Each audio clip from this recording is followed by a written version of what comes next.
শ্রী শ্রী জগন্নাথ দেবের লীলা। জগন্নাথ ও বলভদ্রের পান সুপারি গ্রহণ। প্রভু শ্রী জগন্নাথের এটি একটি মধুর লীলা, যা বলরাম দাস নামক এক মহান ভক্ত কবি স্বচক্ষে দর্শন করেছিলেন। একবার মধ্যরাত্রিতে বলরাম দাস জগন্নাথ মন্দিরের সিংহদুয়ারের সামনে ভ্রমণ করছিলেন এবং তার গুণমহিমা কীর্তন করছিলেন। সেই সময় মন্দিরের দরজা বন্ধ হয়ে গিয়েছিল এবং ভক্তগণ ও সেবকগণ তাদের নিজ নিজ গৃহে চলে গিয়েছিল। সেই মধ্যরাত্রিতে বলরাম দাস দেখলেন মন্দিরে সিংহদ্বার থেকে দুজন অত্যন্ত সুদর্শন বালক বেরিয়ে এলো। তাদের পরনে ছিল শুভ্র বস্ত্র, তাদের কেশরাশি ছিল খুবই সুন্দর, মসৃণ ও প্রভাবময় এবং তাদের দেহের শোভাপাত ছিল যজ্ঞোপবীত।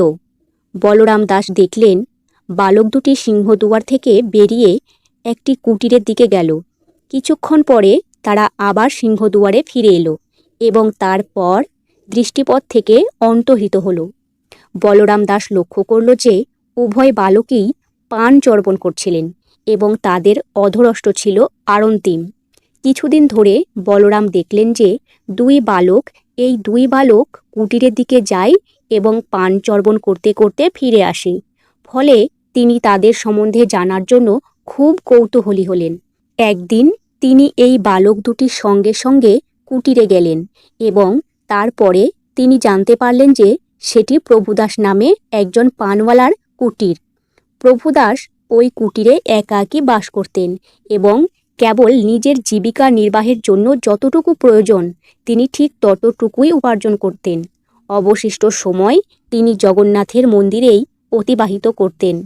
তিনি ছিলেন শ্রী জগন্নাথ দেবের একজন মহান ভক্ত এবং যখনই তিনি তার প্রভুকে দর্শন করতেন তিনি দিব্যানন্দে পুলকিত হতেন ও ক্রন্দন করতেন। যদিও প্রতিদিনই শ্রী জগন্নাথ দেবকে 56 রকমের অন্ন ব্যঞ্জন নিবেদন করা হতো, কিন্তু তবুও প্রভুদাস মনে মনে ভাবলেন তার প্রভুর আহারের শেষে যদি একটু পান দেওয়া যেত তাহলে কতই না সুন্দর হতো। কিন্তু সেই সময় শ্রী জগন্নাথ দেবকে পান দেওয়ার কোনো প্রথা মন্দিরে ছিল না। প্রভুদাস ভাবলেন তার মতো তুচ্ছ সামান্য ব্যক্তির পক্ষে সেই মন্দিরের পুরনো প্রথাকে পরিবর্তন করা কোনোভাবেই সম্ভব না। প্রভুকে পান নিবেদন প্রথা তার পক্ষে অসম্ভব, কিন্তু তার এই রকম একটা অভিলাষ হলো এবং প্রতিদিন মনে মনে প্রভুকে পান নিবেদন করতেন। একদিন বলরাম দাস মন্দির প্রাঙ্গণে প্রভুদাসের সঙ্গে দেখা করলেন।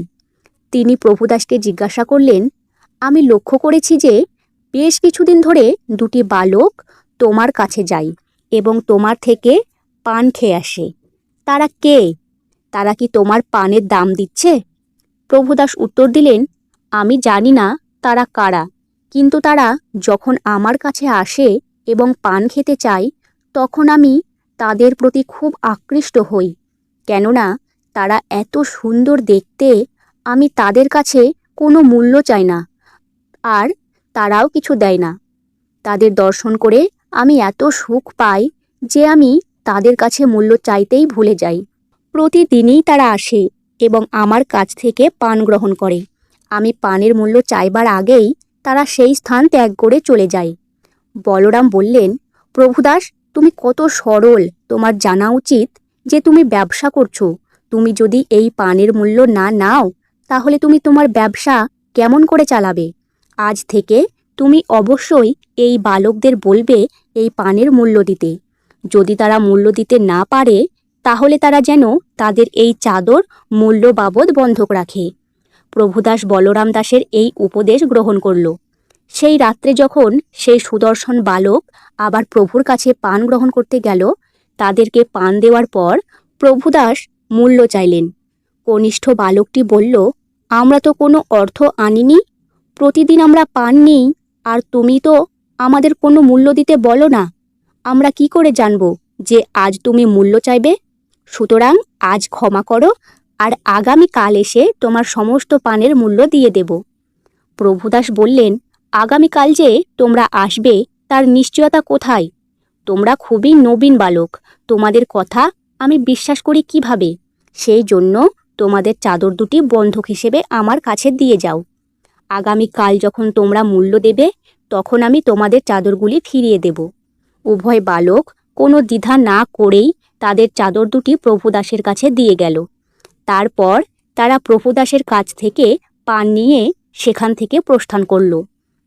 পরদিন ভোরে সেবকগণ মঙ্গল আরতির জন্য মন্দির দ্বার খুলল, কিন্তু সবিনয়ে তারা দেখল যে আগের দিন রাত্রে বড় সিঙ্গারবেশের সময় জগন্নাথ ও বলরামের মস্তক আবৃত করার জন্য যে চাদর দুটি ব্যবহার করা হয়েছিল সেই চাদর দুটি আর যথাস্থানে নেই। সেবকগণ ভাবল, কেমন করে এটা হতে পারে? এই বসন চুরি করতে কে আসবে? যদি কোনো চোর এখানে চুরি করার জন্য আসতো, তাহলে এই যে হীরা স্বর্ণ দ্বারা নির্মিত মূল্যবান গহনার আবরণ তারা কেন চুরি করল না?